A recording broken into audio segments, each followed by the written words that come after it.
Bonjour à tous, merci de vous connecter à l'heure pour les webinaires de French Morning London. Comme tous les mercredis, on vous donne rendez-vous pour un webinaire d'information qui intéresse les expats. On va voir aujourd'hui comment investir en immobilier en France depuis Londres, comment profiter des opportunités de marché.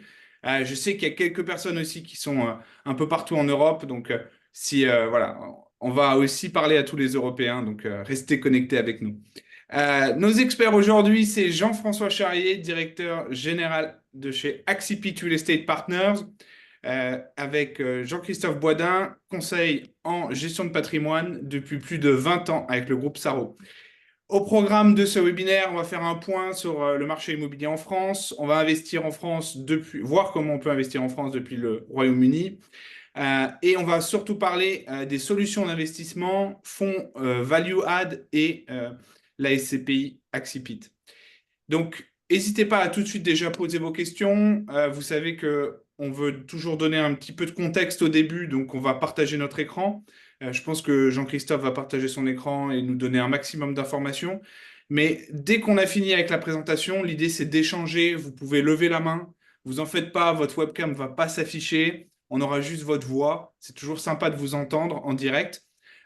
Et si jamais vous êtes au bureau que vous pouvez pas voilà, parler, vous écrivez en questions-réponses juste en bas. On est aussi en direct sur LinkedIn, donc n'hésitez pas à poser vos questions sur LinkedIn directement. Je vois toutes les questions, donc je les poserai à nos experts. Allez, sans attendre, Jean-Christophe, je vais te laisser la parole et je vais te laisser partager ton écran pour qu'on puisse démarrer. Et puis moi, je reviendrai pour te poser des questions à la fin. Merci.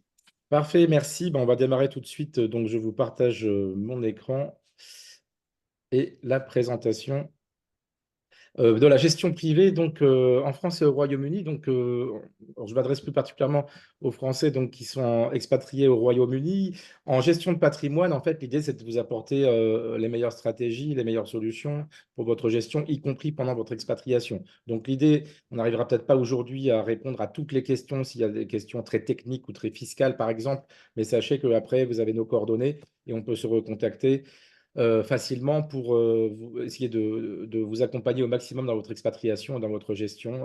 On peut faire des allers-retours d'email, etc. C'est très facile. Et ça nécessite un petit peu d'expertise internationale, puisqu'on n'a pas la même fiscalité en France et au Royaume-Uni. Cela dit, c'est favorable. C'est beaucoup plus facile, par exemple, que pour les États-Unis ou que pour l'Australie.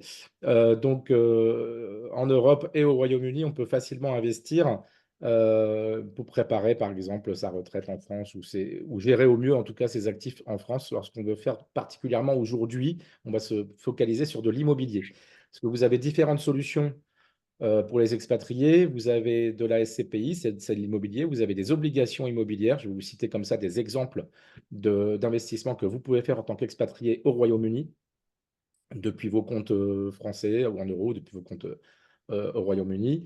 Vous pouvez investir en compte titre, vous pouvez investir en assurance vie, avec l'assurance vie bien sûr luxembourgeoise pour les expatriés, mais aussi l'assurance vie française pour les expatriés. Vous avez les solutions immobilières dont on va parler aujourd'hui à travers de l'immobilier classique en direct ou à travers des fonds. Alors, ce qui est avantageux lorsqu'on travaille sur des fonds immobiliers, c'est bien entendu qu'on a une souplesse.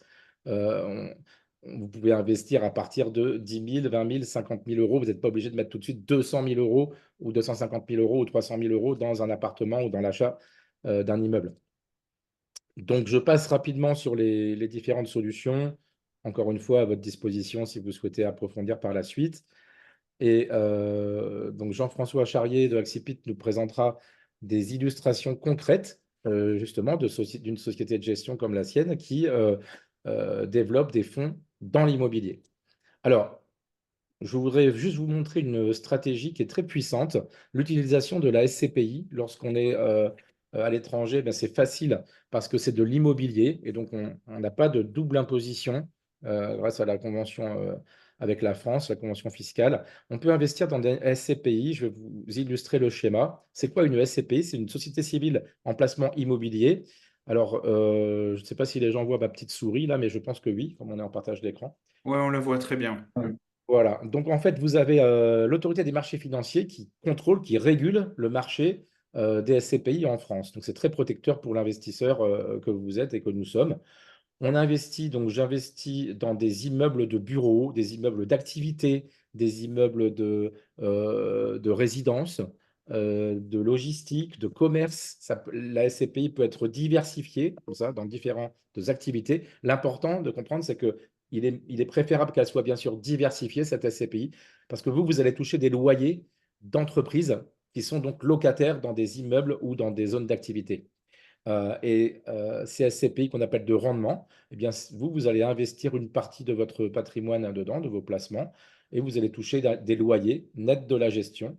Donc, vous touchez, vous, le loyer sans vous occuper de rien. Donc, du coup, c'est très confortable.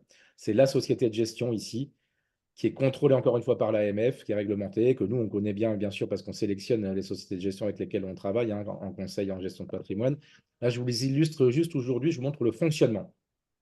La société de gestion va donc vous verser au prorata de vos parts, de votre investissement, votre loyer en tant qu'investisseur. Ça, c'est les performances moyennes depuis 1988 des SCPI en France. Ça a été un marché très résilient qui a connu une crise dans les années 90. Et depuis, vous voyez ici, dans les années 90, il y a eu la réglementation sur le marché français. Depuis qu'on a la réglementation, on n'a plus connu de vraies crises. Il peut y avoir des soubresauts, hein, ce n'est pas forcément toujours très linéaire, mais c'est extrêmement résilient. Ça, c'est les performances depuis 2009. On voit que le rendement est supérieur à 4%, même pendant l'année du Covid 2020, et que l'augmentation du prix de chaque part, parce que quand vous détenez de la SCPI, vous détenez une part d'un immeuble, en fonction de votre investissement. Vous donnez une toute petite partie d'un ensemble qui fait plusieurs millions d'euros dans des immeubles en France, dans des quartiers d'activité. Donc, premier cas d'utilisation pour nous, c'est j'ai besoin d'avoir des revenus. Je souhaite avoir des revenus complémentaires tout de suite. Donc, à ce moment-là, vous investissez en pleine propriété et vous touchez, au bout d'un délai de 4 à 5 mois que prend la SCPI pour investir les fonds, vous touchez après toute votre vie, au fil de l'eau, 5, 6%, 4% en fonction de la rentabilité de la SCPI. Vous touchez les revenus complémentaires immédiats, sécurisés. Et c'est ce qu'on appelle l'investissement classique en pleine propriété. Je vous montre un exemple. Vous investissez ici 100 000 euros. Si la SCPI affiche un rendement de 6%, eh bien, ça veut dire que vous allez toucher 6 000 euros pardon, de revenus annuels. Si vous gardez vos parts de SCPI, on peut espérer avec l'inflation dans l'immobilier, actuellement, la période est bonne pour investir, donc on achète moins cher, par exemple, qu'il y a 2 ans. C'est vrai que si dans les 5 prochaines années, 10 prochaines années, on a de nouveau un petit peu de revalorisation, vous allez bénéficier, vous allez être protégé de l'inflation parce que la part de l'immobilier, la valeur de l'immobilier va augmenter. Donc, ce qui va aller en première année 100 000 euros, si vous investissez 100 000 euros, ça vaudra peut-être en augmentant, avec une légère augmentation du prix de la part, vous voyez, très raisonnable, j'étais très raisonnable, ça vaudra 103 000 euros quelques années plus tard, si on a de la revalorisation du patrimoine immobilier dont vous possédez 100 000 euros. Et à ce moment-là, donc, ça protège votre épargne de l'inflation, puisque même à rendement égal, vous allez toucher, vous voyez, par exemple, 6 180 euros par an au lieu de 6 000 euros par an. Autre point qui vous protège de l'inflation, c'est que les loyers que la SCPI va toucher pour vous, va récolter pour vous auprès donc, des entreprises locataires, ces loyers ou des grands groupes locataires, eux aussi, ils sont indexés à l'inflation. Alors, je vous ai montré ici un exemple en tenant compte d'une faible répercussion de l'inflation. On répercute là que 1,5%. En répercutant 1,5% d'inflation, on obtiendrait la 6e année 103 000 fois 6,89 au lieu des 6% 6 ans plus tôt. Et donc, vous avez un revenu, vous voyez, qui est passé de 6 000 à 7 000 euros. Ça, c'est simplement que ce marché est intéressant parce qu'il vous protège, hein, il tient compte lorsqu'il y a de l'inflation dans l'économie. Donc, ça protège vos économies futures, votre retraite future, etc. Deuxième cas, alors, premier cas, les revenus, ce sont des revenus fonciers. Donc, c'est considéré comme des loyers. Il n'y a pas de double imposition. Je vais passer sur les avantages fiscaux. On pourra revoir ça et approfondir pour les gens qui sont intéressés après le traitement fiscal de l'opération. Mais sachez que ce sont considérés comme des loyers imposables sur des revenus fonciers en France. Il n'y a pas de double imposition avec l'Angleterre, avec le Royaume-Uni. Et pas du tout en Europe, évidemment. Donc, c'est assez simple, en fait, hein, pour déclarer et pour gérer cet investissement. C'est très simple. Deuxième cas, vous n'avez pas besoin de revenus actuellement. Par exemple, vous faites une expatriation, vous gagnez bien votre vie, vous êtes lourdement imposé déjà sur vos revenus. Par contre, vous souhaitez préparer votre retour en France dans quelques années ou préparer encore plus tard votre retraite ou préparer même dans 3-4 ans votre retraite. À ce moment-là, vous pouvez investir en nue propriété. Donc, la nue propriété, c'est toujours, j'achète toujours des parts d'immeubles dans une SCPI. Simplement, je vais laisser les loyers à quelqu'un d'autre qui est l'usufruitier. Donc, et ça, je peux le faire pendant une période comprise entre 3 et 20 ans. Donc, ça permet, si vous voulez, de faire du sur-mesure pour votre cas particulier. Vous partez à la retraite dans 10 ans, on peut faire en sorte que vous redeveniez plein propriétaire dans 10 ans. Comment ça se passe? Vous avez la pleine propriété d'un bien immobilier. On peut le faire parce qu'on est c'est plus facile dans l'immobilier, donc dans la SCPI. Eh bien, vous allez acheter la nue propriété. Vous n'allez pas toucher les revenus pendant, mettons, je vais prendre un exemple sur 7 ans. Et puis, à la fin des 7 ans, qu'est-ce qui se passe? L'autre partie, l'usufruit que vous n'aviez pas, eh bien, vous allez la récupérer pour devenir plein propriétaire. Et cette réintégration se fait sans frottement fiscal en France. Il n'y a pas d'imposition. Et donc, ça, c'est un vrai cadeau fiscal que nous fait l'État français. Ce n'est pas une niche fiscale parce que c'est juste du droit notarié et immobilier de démembrement. L'avantage, bien sûr, c'est que, et pourquoi est-ce qu'on propose ça? C'est parce que vous avez une décote.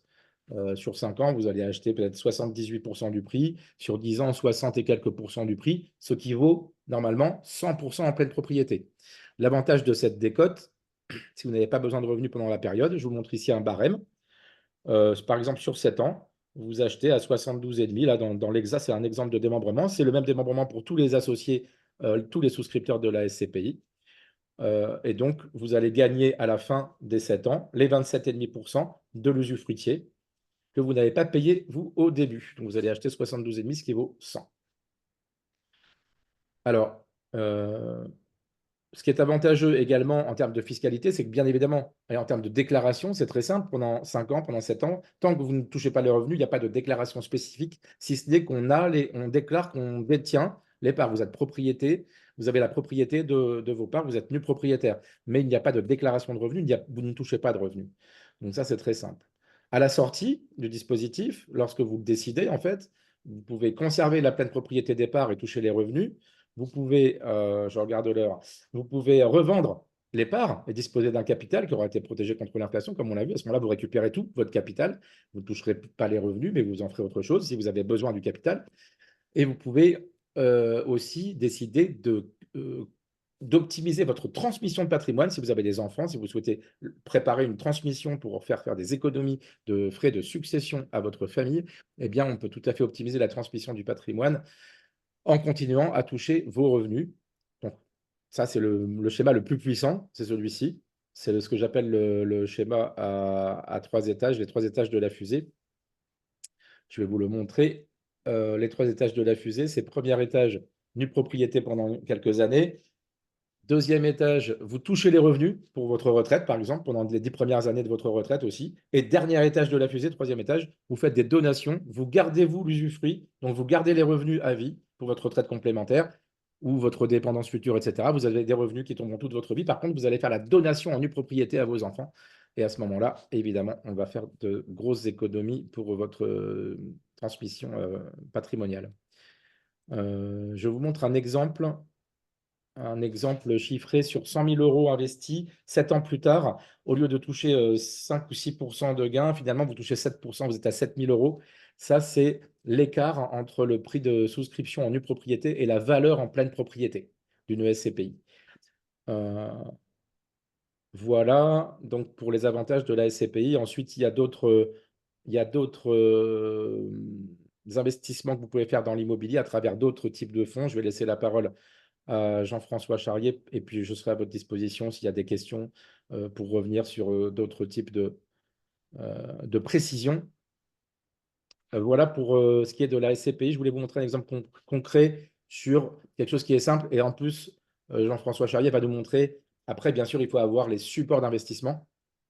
Alors lui, la société de gestion, il en a une, donc il va vous présenter ses produits concrètement si cette solution très puissante patrimonialement vous intéresse. Voilà, j'arrête mon partage d'écran. Merci Jean-Christophe.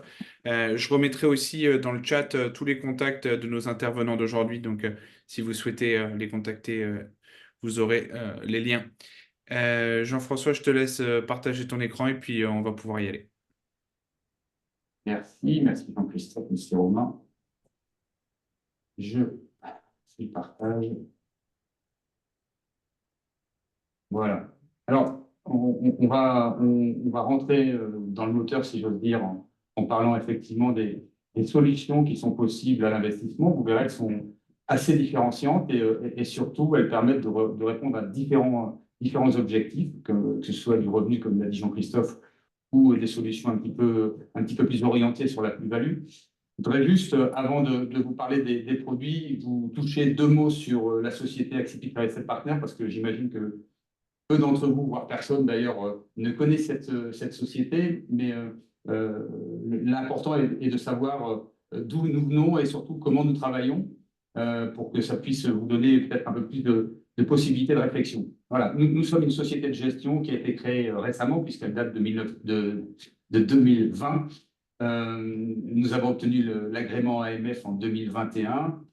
Et cette société de gestion, en fait, elle découle d'une autre société qui elle, a une vingtaine d'années, qui s'appelle Aquila Asset Management, et dont le métier est, comme son nom l'indique, l'asset management. Alors, l'asset management dans l'immobilier, j'aime à le préciser, c'est vraiment tout ce qui concerne la vie d'un actif immobilier, de la sélection, de la stratégie, des travaux, de la gestion, éventuellement de la revente de cet actif. Voilà, et c'est la vie au jour le jour d'un actif immobilier. Et cette stratégie-là, nous avons pensé qu'il était utile de la proposer aux investisseurs particuliers, puisque Aquila n'a comme client que des institutionnels, notamment d'ailleurs des institutionnels anglo-saxons. Et on s'est dit que c'était dommage de ne pas faire profiter de cette expertise aux particuliers. Et donc, nous avons créé Accipit Real Estate Partners, qui aujourd'hui donc gère 5 fonds et environ un petit peu moins de 200 millions d'euros d'actifs. L'autre particularité, ce sera très important pour ce dont on va parler après, notamment de la SCPI, c'est que nous sommes adossés depuis maintenant une petite année au groupe Catella, qui est le groupe Catella Suez. Peut-être que certains d'entre vous le connaissent. C'est un groupe qui est coté à la bourse de Stockholm et qui est présent, et c'est là tout l'intérêt de cet adossement, qui est Je présent me dans permets, Jean-François, de t'interrompre.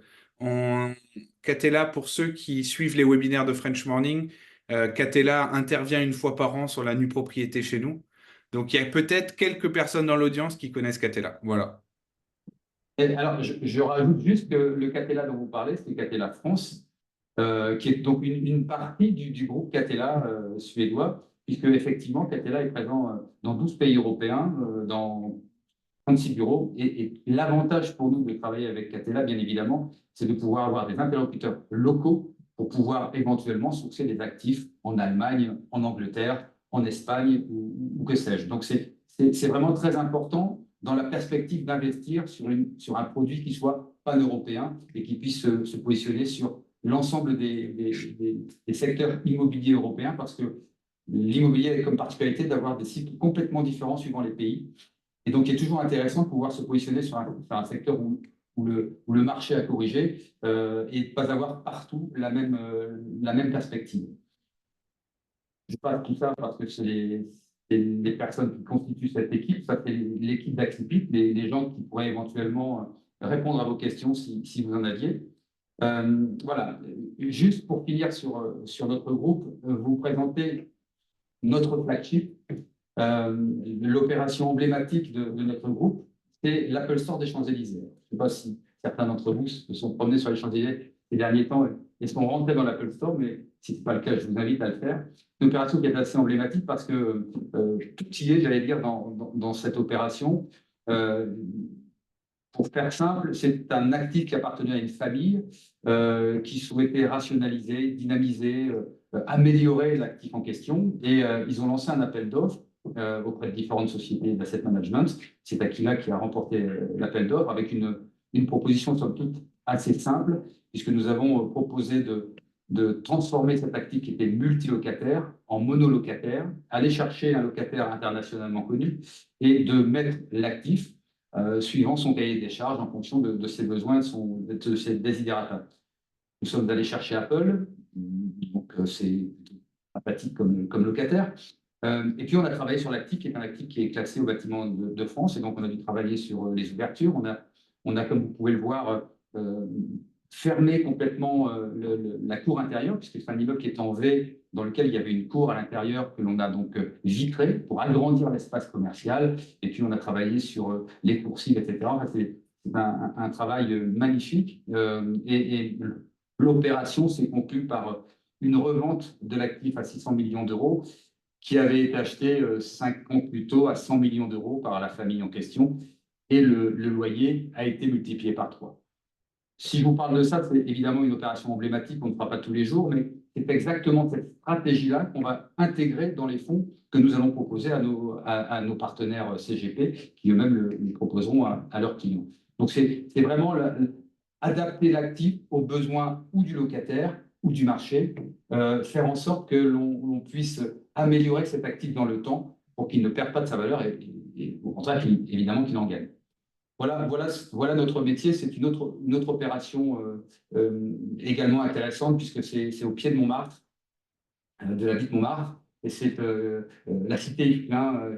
Pourquoi? Parce que le peintre avait ses ateliers dans cette impasse, puisque c'était une impasse à l'origine, que nous avons fermée. Paris, quand on ferme une impasse, ça devient ou un village ou une cité. Voilà, on l'a fermée, on l'a transformée complètement en devenant que du résidentiel. Voilà, avec beaucoup de belles choses. Voilà. Donc, c'est vraiment un petit jardin à l'intérieur de Montmartre. Voilà. C'est une opération qui a été aussi un vrai succès, puisqu'on a réussi le tour de force il y a maintenant 6 ans à vendre certains de ces appartements à 20 000 euros le mètre carré, ce qui, il y a 6 ans, était absolument impensable. Voilà notre métier. Je passe sur le reste. Quelques clients, parce que certains doivent vous faire penser à des gens que vous connaissez. Notre principal client, c'est le GIC, qui est le fonds souverain de Singapour. Et puis, vous connaissez peut-être Tikeo, pour qui on gère pas mal de Decathlon, etc. etc. Voilà. Donc, on est vraiment très orienté, en tout cas, le groupe Aquila est très orienté institutionnel, mais Accipit Real Partner est vraiment dédié à la clientèle retail particulière. Donc, je vous parlais tout à l'heure des différentes façons d'investir en immobilier. Aujourd'hui, nous sommes en mesure de proposer tout type d'investissement immobilier. Vous avez ici une partie de la palette avec des fonds dont on va parler, qui sont des fonds de création de valeur, le fonds Value Add.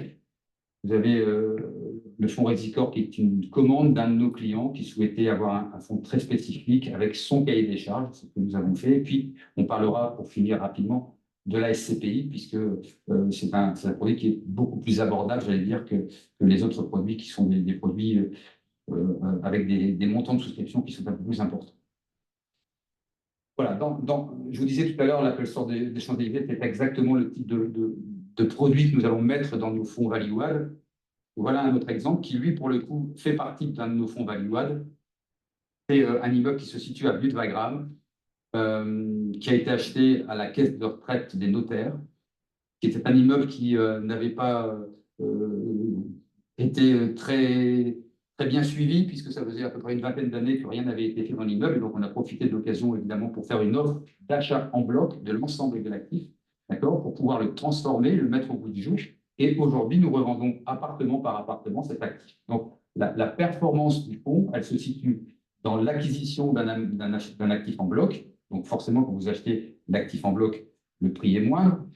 On transforme cet actif, on le met au bout du jour, les huisseries, l'extérieur, les parties communes, quelquefois on aménage différemment les appartements, et puis on les revend un par un aux particuliers ou à un investisseur. Et donc, évidemment, la performance, elle va se faire à la fois sur le prix d'acquisition, sur les travaux qui sont faits, et surtout le prix de revente que l'on va obtenir de ces travaux. Ça, c'est un actif donc, qui a été mis dans notre fonds Value Add, qui est très particulier parce que c'est un immeuble qui se situe à Butte-Wagram, donc on est à 150 mètres de l'Arc de Triomphe. Et c'est un immeuble qui avait l'intérêt pour nous, c'est que c'était que des petits appartements, des studios de 2 pièces, qui bénéficiaient chacun d'un parking en sous-sol, donc Paris, c'est essentiel. Et puis surtout, on s'est dit que c'était dommage de ne pas faire profiter de ce magnifique toit et d'en faire des toits terrasses. Et donc, on a transformé les 2 derniers étages en duplex plus rooftop. Voilà. Donc, pour vous donner quelques chiffres, c'est assez parlant, nous avons acheté l'immeuble en bloc au prix moyen de 11 700 € le mètre. Et nous allons revendre les appartements en fonction des étages, entre 13 000 on va dire entre 13 000 et 17 000 pour les étages normaux, classiques. Et puis pour les deux derniers appartements duplex plus rooftop, ce sont des appartements qui vont vendre entre 26 000 et 30 000 euros le mètre carré. Donc la performance, elle est vraiment là. C'est-à-dire qu'on a acheté 11 700, on va vendre en moyenne autour de 15 ou 15 500 le mètre carré dans cet immeuble. Et ça, c'est exactement la stratégie que nous proposons sur nos fonds Value Add. Voilà, vous avez le fonds qui aujourd'hui est en commercialisation, qui s'appelle Accipit Global Value, donc il y a exactement la même stratégie. On va acheter des actifs dans Paris intramuros, souvent des actifs haussmanniens, on les transforme et on les revend. Et on va essayer comme ça, sur une période très courte, de faire tourner 2 fois l'argent, 2 fois l'equity, c'est-à-dire qu'on va faire une première opération que l'on va revendre, et avec la revente de cette opération, on va faire une deuxième opération qui va nous permettre de booster la performance à l'issue de l'opération du fonds. Voilà, donc vous avez ici les différentes stratégies proposées pour ce type de fonds. Alors, il y a très peu de rénovation lourde, hein, parce que si on veut faire de la rénovation lourde, quelquefois, il faut des permis beaucoup plus importants et donc des délais beaucoup plus longs. Mais ça fait partie des possibilités que nous avons sur ce type d'opération. Les caractéristiques du fonds, c'est assez simple. Donc, l'immobilier, c'est une stratégie de value add, donc de création de valeur, hein, puisque je viens de vous expliquer. C'est une durée courte, puisque c'est un fonds qui va durer 5 ans.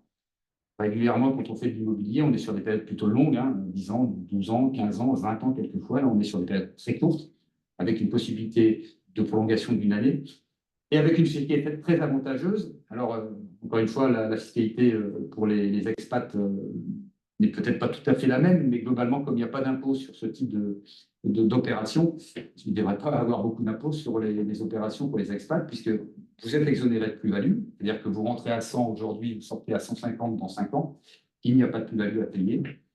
Ça sort de l'IFI, de l'impôt sur la fortune immobilière. Et si c'est une personne morale, vous avez la possibilité d'avoir un taux réduit à 15% au lieu des taux classiques pour les personnes morales. Le principe, c'est que c'est des investissements pour des investisseurs avertis, ce qu'on appelle avertis. Alors, pour être averti, il faut être capable de mettre 100 000 euros. C'est comme ça qu'on appelle ici chez nous un investisseur averti, c'est assez amusant. Donc, c'est une part à 100 000 euros, et pourquoi pas une part à 500 000 euros pour ceux qui peuvent le faire. On a une taille d'equity de collecte qui est d'environ 50 millions. Le fonds, lui, fera une centaine de millions parce qu'on va mettre beaucoup de leviers dans l'opération. Et puis, donc, vous avez une période de souscription qui va d'aujourd'hui, enfin, le fonds a été lancé le 30 juin, mais du 30 juin au 31 décembre. Et puis, si au 31 décembre, il y a quelques beaux actifs encore à acheter, on pourra poursuivre la collecte jusqu'au 31 mars 2025. L'objectif de performance est de 9% de TRI par an. Et puis, voilà, le reste, il y a des frais de gestion, évidemment, comme toujours sur ce type de fonds qui sont plutôt raisonnables puisque c'est des frais de gestion de 2,20%. Voilà, c'est un fonds qui sera labellisé ISR puisque c'est en cours de labellisation et qui est d'ores et déjà article 8. Donc, tout ce qui concerne l'environnemental fait partie de notre cahier des charges quand on fait ce type de fonds. Voilà une des solutions possibles. C'est une solution qui est totalement différente de celle dont je vais vous parler. Opération immobilière de création de valeur, période courte et fiscalité particulièrement avantageuse. L'inconvénient de ce produit-là, c'est que on ne peut pas entrer sur ce type de solution si on n'a pas 100 000 euros d'investissement à faire, ce qui veut dire que vous ayez une surface financière suffisamment importante pour pouvoir placer 100 000 euros sur ce type d'opération. S'il n'y a pas de questions, je poursuis avec la SCPI. Donc, Jean-Christophe vous a déjà présenté l'essentiel sur ce type de produit. Ce qu'il faut savoir, c'est que nous avons, lancé notre SCPI il y a une petite année maintenant. On l'a fait avec un petit peu plus de rapidité que nous l'avions estimé parce que la période actuelle pour ce type d'investissement est particulièrement avantageuse. J'imagine que vous suivez un petit peu les marchés, que vous avez suivi le marché immobilier français. Vous savez que depuis 2 ans, c'est un marché qui est compliqué et pour lequel il y a eu beaucoup de corrections qui ont été faites. Et donc, forcément, quand on crée un produit immobilier en ce moment, on profite du bon timing de marché, puisque, pour vous donner un chiffre, il y a 2 ans, sur un actif qu'on achète aujourd'hui, on avait 2 points de rendement en moins que ce que l'on peut acheter aujourd'hui. Et quand je dis 2 points, quelquefois c'est 2,5 points, quelquefois 3 points de moins. C'est-à-dire que ce que l'on achetait à 4, le même actif aujourd'hui, on peut raisonnablement avoir un rendement qui tourne entre 6, 6,5, peut-être 7%. Donc évidemment, un bon timing de marché. Et puis l'autre intérêt, je dirais, d'avoir une SCPI récente, c'est que vous n'avez pas l'effet de stock. Et ça, c'est très important parce que quand vous avez une SCPI qui a 30 ans d'existence, et il en existe beaucoup, vous avez forcément acheté des actifs il y a 10 ans, il y a 15 ans, il y a 20 ans, il y a 30 ans, quelquefois il y a un peu plus longtemps que ça. Et donc, vous avez des actifs qui, certes, sont souvent très, très bien placés, mais qui nécessitent forcément un toilettage, si j'ose dire, puisque ces actifs-là ne sont pas adaptés aux besoins d'aujourd'hui. On a suffisamment parlé avec l'histoire du télétravail, avec tout ce qui concerne l'agencement des bureaux. Donc, forcément, aujourd'hui, quand on a un stock ancien, on est obligé soit de faire beaucoup de travaux, ce qui va coûter de l'argent et donc de la rentabilité, soit revendre ces actifs, mais comme ils ne sont pas adaptés au marché, on va devoir les vendre avec forcément une décote. Et donc, quand on est aujourd'hui propriétaire d'un stock immobilier, c'est un petit peu gênant parce que, bien évidemment, non seulement on a beaucoup de choses à faire sur ce travail, sur ce stock immobilier, mais en plus, on va acheter, certes, si on a du capital, de l'equity, on va acheter certes des actifs qui ont un rendement bien supérieur, mais malheureusement, il va venir se diluer dans un stock immobilier qui lui rapporte 3 points et demi de moins que ce que l'on peut aujourd'hui raisonnablement acheter. Donc ça, c'est très important. Alors, je ne suis pas en train de dire que les SCPI anciennes ne sont pas de bonnes SCPI, mais il y a effectivement une grosse différence aujourd'hui entre celui qui rentre dans une SCPI, donc qui crée la SCPI, et celui qui gère une SCPI ancienne. Donc, notre SCPI, nous, elle a quelques particularités. Un ticket d'entrée qui réduit, mais j'en parle même pas parce qu'aujourd'hui, on peut faire de la SCPI avec 1 000 euros. Absence de frais de souscription, ça c'est une petite nouveauté, puisque généralement les SCPI ont une dizaine de pourcents de frais de souscription. Ces frais de souscription servent à commissionner à la fois la société de gestion, bien évidemment, mais également les partenaires qui distribuent ces produits. Nous, on travaille différemment avec des frais qui sont reportés, ou plutôt une rémunération de nos partenaires qui est reportée sur la gestion et non pas sur la souscription. C'est une SCPI diversifiée, européenne. Et donc, comme on a parlé, Jean-Christophe, possibilité d'investir de multiples façons, en pleine propriété, en une propriété, en versement programmé, et avec une clé de démembrement qui est relativement attractive pour la propriété, parce que comme on a une SCPI, vous allez voir qu'il y a un rendement qui est relativement élevé, forcément, ça permet de pouvoir équilibrer beaucoup plus la clé de répartition entre l'achat de propriété et l'achat d'usufruit, et donc de privilégier peut-être une propriété. Vous m'arrêtez si vous avez des questions, parce que je vais un peu vite, et j'essaye de régler le timing. Alors, très rapidement là-dessus, c'est une SCPI qui a un objectif de distribution supérieur à 8 pour 2024. Je ne peux pas vous donner le chiffre définitif, mais on sera effectivement au-dessus de 8.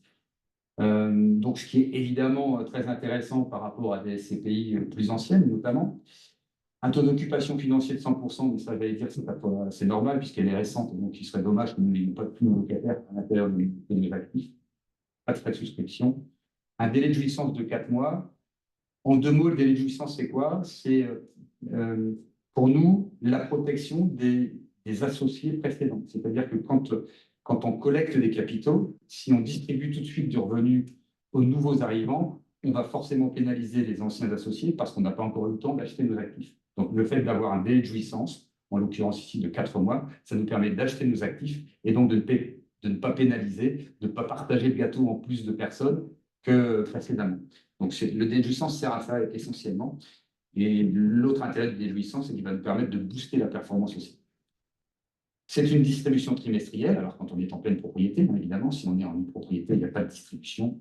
Et puis la répartition géographique, pour l'instant, elle est essentiellement Espagne, Pays-Bas. Aujourd'hui, la répartition géographique, alors c'est pas mis à jour parce qu'on a acheté il y a 2 jours un nouvel actif en Espagne, mais aujourd'hui, il y a 90% d'Europe et 16% de France. Je vous parle de ça parce que c'est important fiscalement, parce que la fiscalité sur les pays européens hors France est beaucoup plus douce que la fiscalité française. Et donc, L'avantage, c'est qu'on va moins pénaliser l'investisseur. Il y aura beaucoup moins d'impôts à payer sur une SCPI européenne que sur une SCPI française. La répartition géographique, j'en ai parlé, peut-être la répartition sectorielle, puisqu'aujourd'hui, on a décidé de faire une SCPI qui soit diversifiée, donc on ne se refuse rien, on accepte toutes les opportunités, qu'elles soient en bureau, en commerce, en logistique, en santé, que sais-je. Tout est bon à prendre à partir du moment où l'actif est de belle qualité, le locataire est solide. La seule chose sur laquelle on ne se positionne pas aujourd'hui, c'est le résidentiel. Je parle pour la SCPI, bien évidemment, puisque notre produit précédemment, c'était que du résidentiel. Mais sur la SCPI, pas de résidentiel, parce que le résidentiel, c'est peut-être un rendement qui est nettement inférieur au commerce ou au bureau, et donc ça n'a pas d'intérêt pour un produit de distribution. Vous avez quelques exemples des choses que nous avons achetées avec les taux de rendement, donc 8%. Ici, on est sur des baux très longs en Espagne à 12 ans, avec un rendement de 7,35. Aux Pays-Bas, 7,80 de rendement. Ce que je peux dire, plutôt que de vous faire la liste de nos investissements, c'est que tout ce que nous achetons, en tout cas tout ce que nous avons acheté jusqu'à présent à l'étranger, sont des opérations de sell and leaseback. Vous comprenez bien mieux l'anglais que moi. Mais sell and leaseback, c'est quoi? C'est le propriétaire de l'actif qui revend cet actif, mais reste locataire. Et l'important pour nous, c'est que ce locataire, a priori, connaît parfaitement l'actif, et en fait, il revend pour pouvoir générer un peu de cash, pour pouvoir développer son activité. Et ça, c'est les meilleurs deals pour nous, parce qu'on est sûr que le locataire va rester dans l'immeuble, parce qu'il le connaît, il y a vécu pendant 10 ans, et son objectif est vraiment d'y rester durablement. Donc, toutes ces opérations-là sont des opérations qui nous intéressent, notamment pour les SCPI, puisque les SCPI, c'est un produit de long terme. Et puis, pour finir, peut-être ce qui vous intéresse le plus, c'est le prix de souscription. Vous achetez 200, si vous le revendez, vous avez une revente à 200 €. Si ce n'est que vous avez des frais de sortie anticipés. On est obligé, nous, de mettre des frais de sortie anticipés parce que ce n'est pas un produit liquide. Et quand on achète un actif, vous comprenez bien qu'on ne le vend pas en 10 minutes. Donc, on a décidé de mettre des frais de sortie anticipés. Et ces frais sont sur 6 ans, de 6% la première année jusqu'à 0% la 6e année. Et plus on avance dans le temps, et moins on a de frais de sortie. Donc, entre 6 et 0 sur 6 ans. Sachant que l'investissement en SCPI, généralement, c'est un investissement en moyenne qui dure 22 ans. On est très largement en dessous des 6 ans. Voilà. Et puis, pour finir, les éléments clés de la SCPI. Donc, c'est une SCPI qui a pour objectif à moyen terme, à 10 ans, une performance minimum de 6,50%. Aujourd'hui, on est largement au-dessus, mais le marché ne restera pas éternellement aussi bon marché. Le minimum de souscription, j'en parle pas. La durée du placement recommandé, ça c'est réglementaire, c'est 8 ans. Vous avez donc un délai de jouissance de 4 mois. Ça veut dire quoi? Ça veut dire que vous investissez au 1er janvier. Janvier, février, mars, avril, vous ne générez pas de revenus. Vous commencez à générer des revenus à partir du mois de mai. Voilà. Et comme ce sont des revenus qui sont payés trimestriellement, vous toucherez donc au mois de juillet, le mois de mai, le mois de juin. Et ensuite, vous toucherez trimestriellement, au fur et à mesure. Frais d'entrée 0% et frais de gestion 15% hors taxe. Je suis allé vite, mais c'était pour vous permettre de poser vos éventuelles questions, si toutefois vous en avez. Merci beaucoup à tous les deux. Donc là, l'idée, c'est vraiment de poser un maximum de questions à nos experts du jour. Donc, n'hésitez pas. On est sur Zoom, on est aussi sur LinkedIn. Donc, je vois vos questions. Moi, j'ai vu une première question de Marie qui était comment évaluer les risques liés à l'investissement dans vos SCPI, type vacances locatives ou augmentation, baisse de loyer, voilà. Ouais, je vais essayer de répondre, mais c'est bien évidemment très, très difficile. Nous, ce qu'il faut savoir, c'est que évidemment, les acquisitions se font sur des baux fermes, donc a priori avec une visibilité à moyen terme, voire à long terme, puisqu'il y a certains baux qui durent 15 ans. Donc ça, c'est la première chose. La deuxième chose, c'est qu'évidemment, à chaque acquisition, il y a une due diligence qui est faite, notamment sur le locataire lui-même. Après, bien évidemment, on ne peut pas anticiper les éventuelles sorties de nos locataires. Ce qu'il faut bien évidemment se rappeler, c'est que les acquisitions que nous faisons, ce sont forcément des acquisitions sur lesquelles on a une vraie visibilité en termes d'emplacement. Tout à l'heure, je vous ai montré ce que nous avons acheté en Île-de-France. En l'occurrence, ce sont 8 commerces de proximité en pied d'immeuble sur la place de la mairie. On sait pertinemment que, bien évidemment, un locataire peut s'en aller, mais que l'emplacement est tel que demain, on a toutes les chances de pouvoir relouer rapidement cet actif. Maintenant, c'est un investissement immobilier, comme tout investissement immobilier, c'est-à-dire comme tout investissement d'ailleurs, il y a toujours un petit risque. Et c'est pour ça aussi que l'objectif pour nous, c'est d'avoir le patrimoine le plus gros possible pour pouvoir justement diluer au maximum ces risques, de mutualiser au maximum les risques. Et le fait d'avoir 20, 30, 40, 50, et pour certaines SCPI, plus de 100 locataires, bien évidemment, ça limite le risque, parce que si un locataire devait partir, ça n'aurait pas beaucoup d'impact sur la performance. Et puis, deuxième chose, et j'en terminerai là-dessus, les SCPI ont aussi une particularité, c'est qu'elles mettent de côté des réserves. C'est-à-dire que quand on vous annonce une performance, cette performance est celle qui réellement va rentrer dans la poche de l'associé, de l'investisseur, pour faire des mots simples. Mais la SCPI, elle, fait ce que l'on appelle un report à nouveau, c'est-à-dire que tous les loyers que touche la SCPI ne sont pas redistribués immédiatement.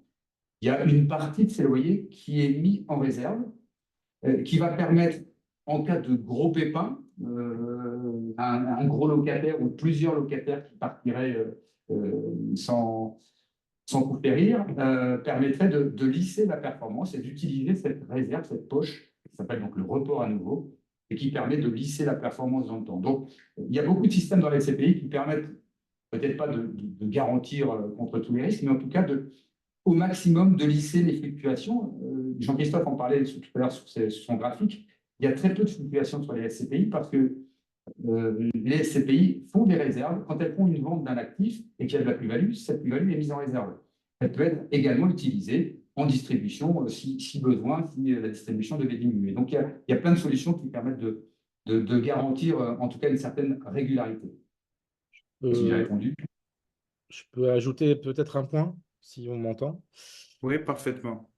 En fait, il y a un point intéressant. Alors, je ne sais pas qui a posé la question, la personne qui a posé la question. Je ne me souviens plus de son prénom. C'était Marie. Marie, en fait, il faut que vous regardiez, comme c'est un marché, comme je disais, réglementé.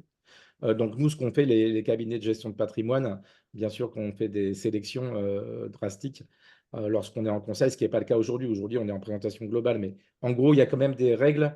Et comme c'est un marché réglementé, vous avez tout un tas d'informations maintenant. C'est devenu très transparent, les SCPI, en fait, par rapport à il y a 20 ans. C'est extrêmement transparent, c'est-à-dire qu'on peut ouvrir le capot et vous avez accès, en tant qu'investisseur, on a accès à l'ensemble des informations.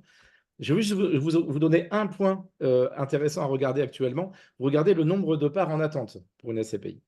Le nombre de parts en attente, c'est le nombre de parts qui attendent d'être revendues parce que d'anciens investisseurs souhaitent revendre leurs parts. C'est tout à fait légitime, on peut vouloir revendre ses parts. On a été bien conseillé, donc on a gardé sa SCPI pendant 5 ans, pendant 6 ans, pendant 9 ans, pendant 22 ans en moyenne. Les gens ne les revendent pas, les SCPI, ils les gardent. Ils sont très contents d'avoir des SCPI. Cependant, il peut y avoir des rachats de parts, notamment lorsque la SCPI aussi est constituée par dizaines de millions d'assureurs ou de banques qui peuvent racheter d'un coup beaucoup d'actifs. Donc à ce moment-là, regardez juste cet indicateur, le nombre de parts en attente.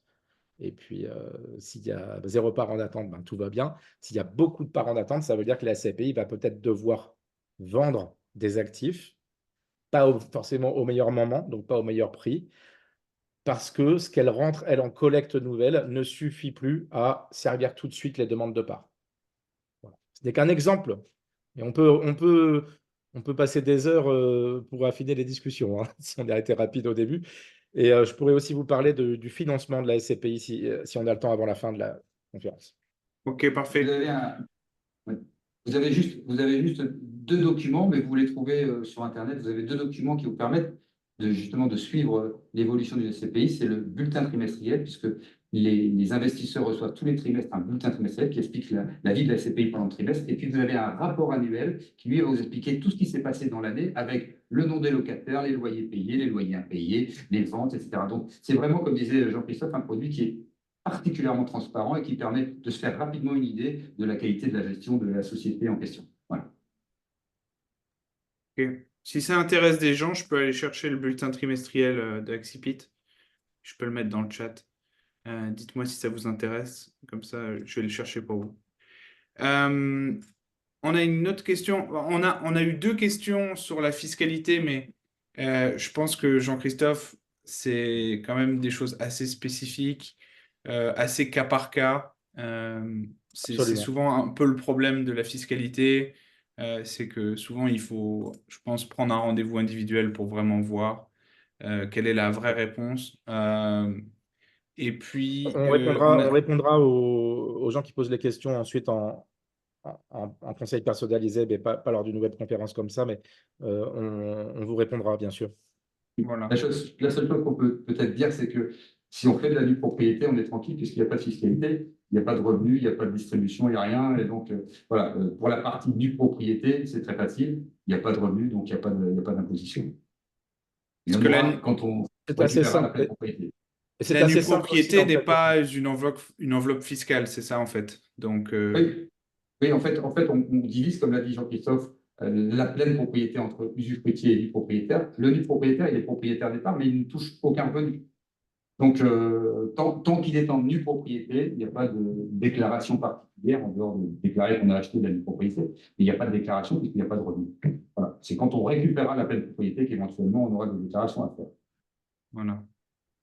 C'est assez simple, hein. Du coup, je pense que ça répond à la question de l'auditeur anonyme qui nous dit pour la SCPI Global Value, il semblerait Global Value. Elle s'appelle Global Value? Non, la SCPI s'appelle UPK. Global Value, Oui. c'est le fonds pour les investisseurs avertis en value add. Voilà. Donc c'est le fonds Value Add en fait, Global Value. Ouais. Ouais. Global Value, c'est value add. Donc c'est pas une SCPI, hein. Non. C'était le premier produit que Jean-François a proposé. Il semblerait ne pas y avoir de taxe sur la plus-value en France. Est-ce aussi le cas si vous êtes résident fiscal anglais, c'est-à-dire capital gain tax ne s'applique pas. Donc là, il y a de la NUPRO dans ce fonds Value Add ou pas du tout?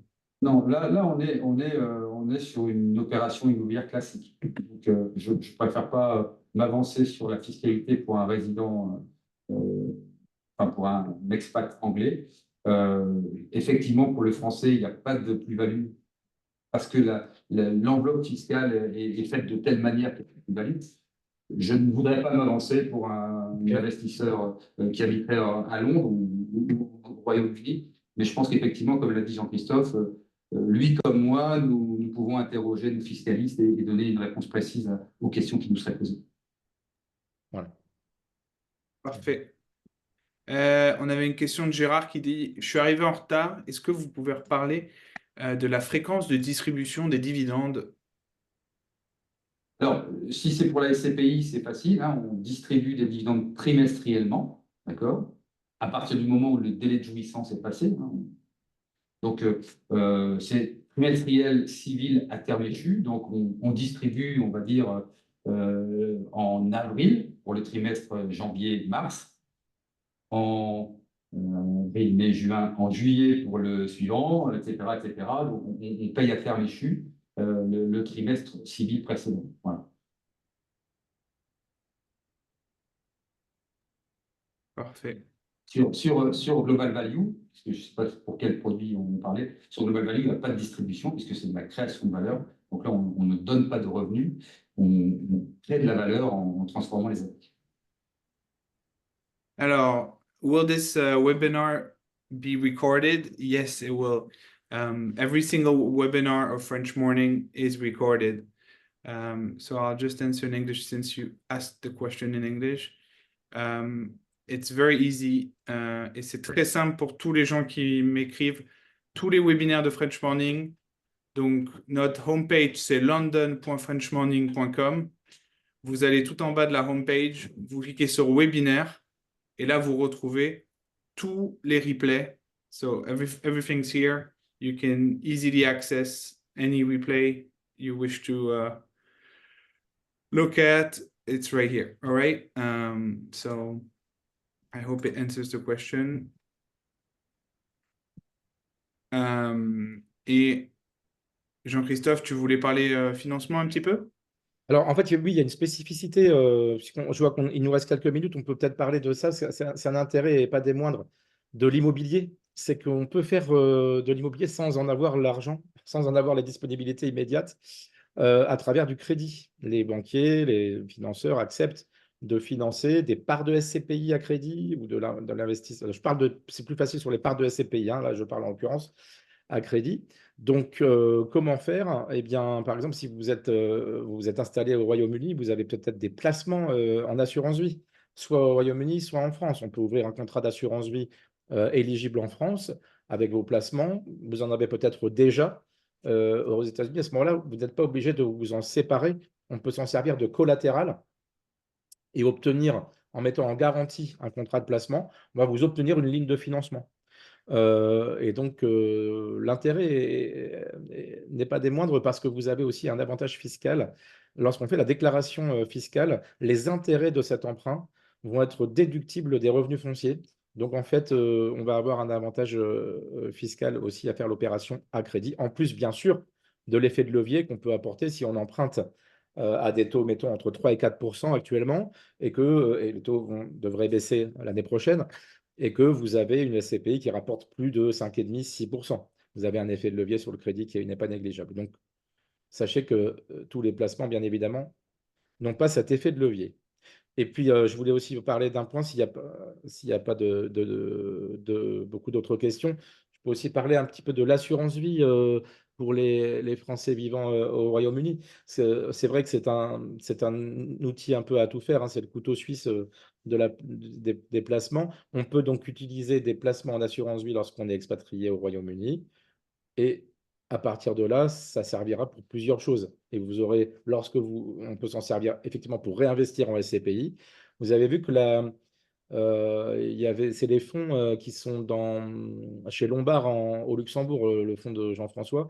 On peut le mettre dans de la SCPI luxembourgeoise. L'investissement peut être très diversifié dans de l'assurance vie. Donc, n'hésitez pas aussi à vous intéresser ou à revenir vers nous sur ce type de mise en place. On va avoir besoin d'outils, c'est sûr, pour gérer votre vie internationale, mais on dispose quand même de quelques outils en Europe qui sont intéressants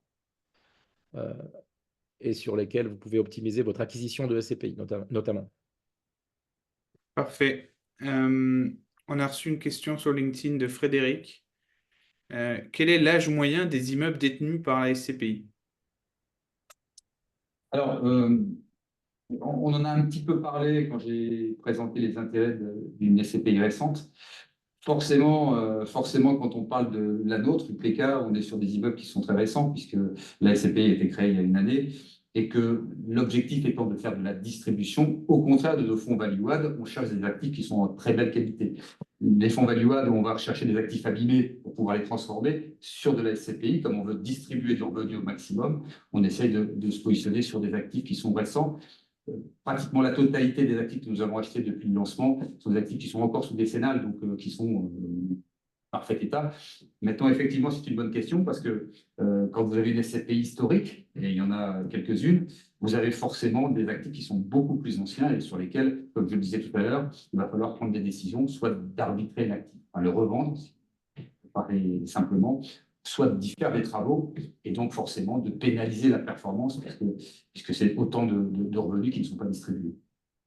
On a Frédéric qui demandait aussi quels sont les frais d'entrée pour rejoindre la SCPI? Alors, je pense que Frédéric n'était pas non plus là pendant toute la réunion puisque c'est une SCPI sans frais d'entrée. Donc, vous rentrez, le prix de la part est à 200 et vous la rendez 200 € 10 ans plus tard. Enfin, j'espère avec un peu de plus-value, mais il n'y a pas de frais sur la SCPI UPK. C'est une façon différente de travailler la SCPI, mais voilà. Donc, nous, on a opté pour ce système-là qui est beaucoup plus lisible, beaucoup plus facile à comprendre pour un investisseur, puisqu'il sait qu'il a investi 20 000 €. Il ne se retrouve pas à la fin de l'année avec 20 000 € moins 10% de frais. Il a vraiment 20 000 € qui sont investis. Voilà, c'est C'est une façon de travailler qui est différente d'autres, mais les solutions se valent. Il y a quelqu'un qui me demande, est-ce que tu peux repréciser que n'importe qui peut investir sur la SCPI? Ah oui, je confirme, des personnes physiques, des personnes morales. À partir du moment où on est majeur, on peut investir en SCPI. Et quand je dis n'importe qui, c'est évidemment des personnes qui ont une surface financière importante, mais aussi, et c'est ça l'intérêt de la SCPI, quand on n'a pas forcément de capitaux devant soi, juste simplement une épargne, on peut très bien investir avec des versements programmés, puisqu'on a la possibilité, chez nous en tout cas, de mettre en place mensuellement, trimestriellement, semestriellement, des versements qui sont prélevés automatiquement et donc qui ne demandent pas d'avoir un apport important pour investir. Parfait. Je pense qu'on a fait le tour des questions, hein. Moi, j'ai plus de questions sur les réseaux sociaux. Si jamais une dernière question, mais je pense qu'on va clôturer là, hein. On n'est pas Après, je trop peux mal. juste ajouter donc du coup peut-être 2 points avant de la clôture, qui me viennent au fur et à mesure. On n'a pas forcément eu le temps de les dire pendant les 3 quarts d'heure. D'une part, c'est le momentum d'investissement actuellement.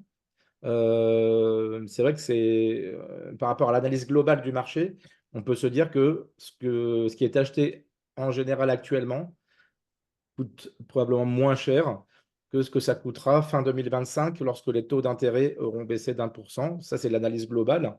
Je ne peux pas le garantir, mais c'est quand même le scénario sur lequel on peut se baser pour dire qu'actuellement, je ne suis pas en train de vous vendre un produit en particulier, mais disons qu'en termes d'analyse financière globale, le moment est plutôt adéquat. Ça coûtera probablement plus cher. Il va y avoir des augmentations peut-être de prix de part de nouveau à partir de 2025, 2026, 2027, qu'on n'avait pas ces dernières années. Donc, regardez le momentum d'investissement, c'est intéressant d'en parler actuellement. Et puis, la règle d'or, c'est la diversification. Toujours se souvenir de ça. On a des mots comme ça qu'on n'aime pas. C'est pas forcément, quand on est français, quelquefois, c'est la réglementation, la diversification. Il faut à la fois faire les choses dans les règles, donc déclarer l'existence, c'est rien à faire de déclarer l'existence des comptes à l'étranger, mais il faut le faire. C'est pas pour ça qu'on va payer des impôts dessus. On demande, l'État français nous le demande, de déclarer ce qu'on a au Royaume-Uni et inversement, on déclare l'existence de ce qu'on fait. C'est tout bête, c'est tout simple. C'est un formulaire une fois par an. Et puis la diversification. Alors là, il se trouve qu'en plus, ça tombe bien, puisque Jean-François, sa SCPI, elle est diversifiée. Il y a des SCPI qui ne sont pas diversifiées. On peut faire aussi des paniers de SCPI. Donc, il faut diversifier ses actifs. Il faut se forcer à diversifier, de ne pas mettre tous ses œufs dans le même panier, ne pas faire que du financier, ne pas faire que de l'immobilier. Ça, c'est la règle. Si on faisait tout ça, ne serait-ce qu'avec 10-20% de diversification, eh bien, les gens passeraient les crises. Quand un secteur est en crise, eh ben, on attend 5 ans, on utilise ce qu'on a mis sur les autres secteurs. La diversification, c'est la règle d'or. Alors, C'est juste un dernier point sur l'assurance vie. Anne nous demande, je pensais que les expats n'avaient pas le droit aux assurances vie. Aujourd'hui, on est sur un webinaire UK, donc on parle pour les gens qui sont résidents au UK. Oui, et pas pour les résidents US personnes. Voilà. Je pense qu'on va pouvoir clôturer là-dessus. On finit à l'heure, c'est très bien.